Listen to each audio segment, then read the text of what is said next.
안녕하십니까. 오늘도 여러분들을 만나서 반갑습니다. 오늘 여러분들께 말씀드릴 주제는 십자인대가 끊어졌어요. 어떻게 해야 돼요? 보통 이제 십자인대라는 단어가 나오면 겁부터 나죠. 개똥이 아빠가 조기 축구에서 열심히 축구를 합니다. 막 뛰어요. 막 더 열심히 막 뛰면서 이렇게 하다가 무릎에서 뭔가 뚝 하고 소리가 나면서 갑자기 무릎이 꽝꽝 붓습니다. MRI를 찍었어요. 십자인대가 뚝하니 끊어졌습니다. 의사 선생님이 수술을 해야 된다. 그러니까 겁도 너무 나고 이거 꼭 해야 되는지 걱정도 되고, 제가 이제 이런 것들에 대해서 한번 여러분들께 속 시원하게 한번 설명을 드려보도록 하겠습니다. 십자인대가 도대체 뭔가요? 도대체 뭔 기능을 하는 건가요? 십자인대는 무릎에서 안정성을 주는 인대예요. 뭐냐면요, 무릎이 이렇게 있잖아요. 무릎 속에서 무릎이 움직이지 않도록 잡아주는 인대가 되겠습니다. 이제 많이 손상돼요. 많이 자전거 타다가 다치고 운동하다 다치고 하면서 이게 자꾸 손상이 되게 됩니다. 근데 이게 전방 십자인대가 있고 후방 십자인대가 있잖아요. 전방 십자인대는 대퇴골이죠. 이 위쪽 뼈에 대해서 아래쪽 정강이뼈, 경골이라고 합니다. 이 경골이 앞쪽으로 빠지는 것을 막아주는 인대가 전방 십자인대고요. 후방 십자인대는 대퇴골에 대해서 이 경골이 후방으로 빠지는 것을 잡아주는 인대가 후방 십자인대예요. 근데 이게 손상이 되게 되면 아프죠. 당연히 막 피가 이만큼 차고 엄청나게 아픕니다. 본인이 느껴요. 이거 큰 병이라는 거. 근데 아픈 것만의 문제가 아니라 얘가 손상이 되게 되면 나중에 찌그덕 본인이 느끼든지 못 느끼든지 불안정성이 와요.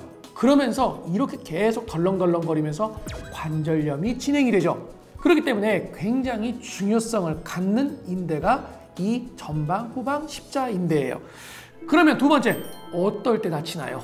이제 보통 이제 십자인대가 보통 다치는 경우들이 있습니다. 제일 대표적인 게요, 발이 딱 고정이 돼 있는 상태에서 갑자기 뚝 멈추거나 방향 전환을 하거나 이런 경우에 보통 많이 다칩니다. 또 우리가 어디에서 높은 데서 착지를 딱 하잖아요. 그럼 무릎이 구부러진 상태로 착지를 하게 되죠. 무릎을 로봇처럼 딱 펴가지고 착지를 하지 않잖아요. 근데 로봇처럼 무릎을 펴고 착지를 하거나 그러면 충격이 굉장히 많이 갑니다. 가만히 생각을 해보면요, 이런 동작들이 생각나는 운동 있죠. 축구, 그리고 농구, 그리고 스키, 이런 동작을 할 때 비틀어지고 하면서 큰 충격을 받으면서 손상이 되는 경우들이 많은 게 이런 운동들입니다. 그러면요, 그 옆에 연골도 있고 다 있잖아요. 그러면 십자인대만 다치지 연골도 그러면 찢어지나요? 이거 물어볼 만하잖아요. 우리가 보통 십자인대가 다치는 손상은 작은 손상이 아니에요. 큰 손상이죠. 그렇기 때문에 십자인대가 손상이 될 정도로 충격이 컸다면 연골 손상도 동반되는 경우가 굉장히 흔합니다.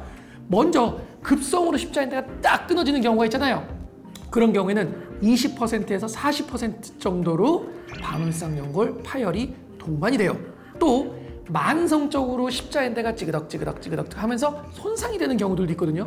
이런 경우에는 본인이 잘 몰라요. 내가 운동을 하다가 딱 다쳤을 경우에는 대충 방금 다쳤구나 이렇게 아는데, 어르신들 중에서 나중에 다른 것 때문에 MRI를 찍어보거나 했더니 아이고야 어르신 십자인대가 없네요 라고 하시는 분들이 생각보다 꽤 있거든요. 이미 그분은 만성적으로 찌그덕 거리면서 연골이 계속적으로 다른 과정을 반복했기 때문에 연골 손상의 비율이 더 많다고 보시면 돼요. 그리고 또 하나는요, 급성으로 다쳤을 때, 무릎이 찌그덕 다쳤을 때는요, 외반력, 바깥쪽으로 힘이 딱 가해지기 때문에 바깥쪽에 있는 반월상 연골이 찢어질 가능성이 높고요. 그리고 아까 전에 만성파열, 찌그덕 이런 손상이 계속 가해져 가지고 반월상 연골이 손상이 됐을 경우에는 안쪽의 손상이 내측에 손상이 올 가능성이 많아요. 물론 꼭 만성인데 외측은 안 하냐 그런 건 아니에요. 근데 보통 일반적으로 그렇다라고 알고 계시면 될 것 같아요.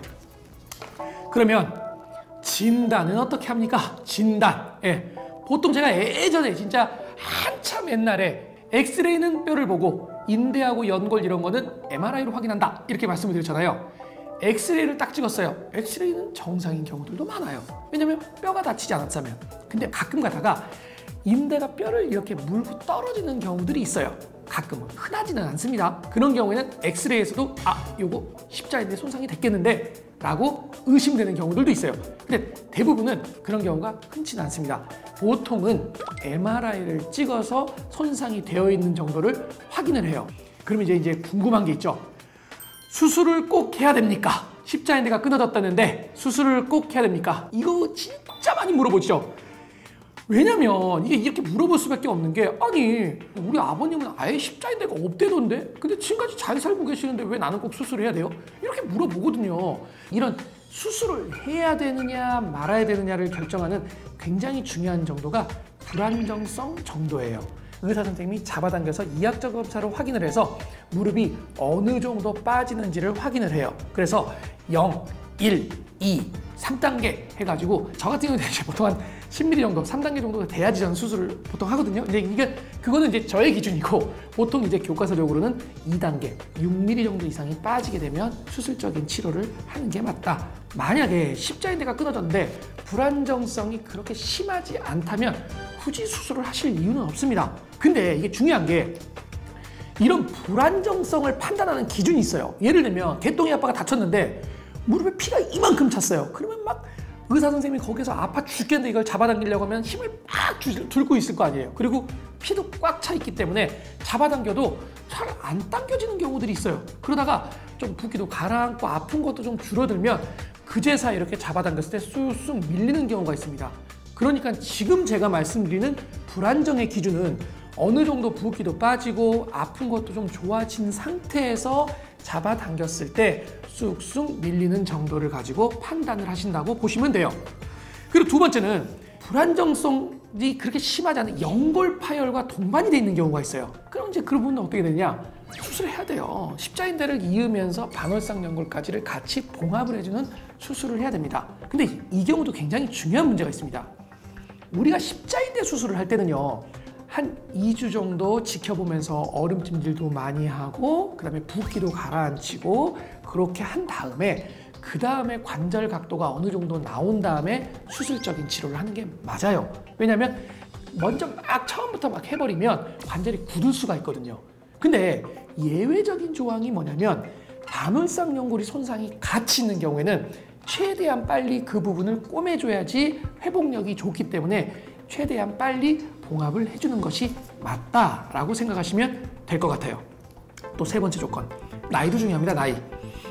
우리가 보통 젊고 활동적인 사람은요, 수술적인 치료를 하는 게 맞습니다. 왜냐면 이제 힘든 일도 해야 되고 운동도 해야 되고 하잖아요. 근데 나이가 굉장히 많으신 분들이 있어요. 그리고 집에서 아버님 뭐 하세요?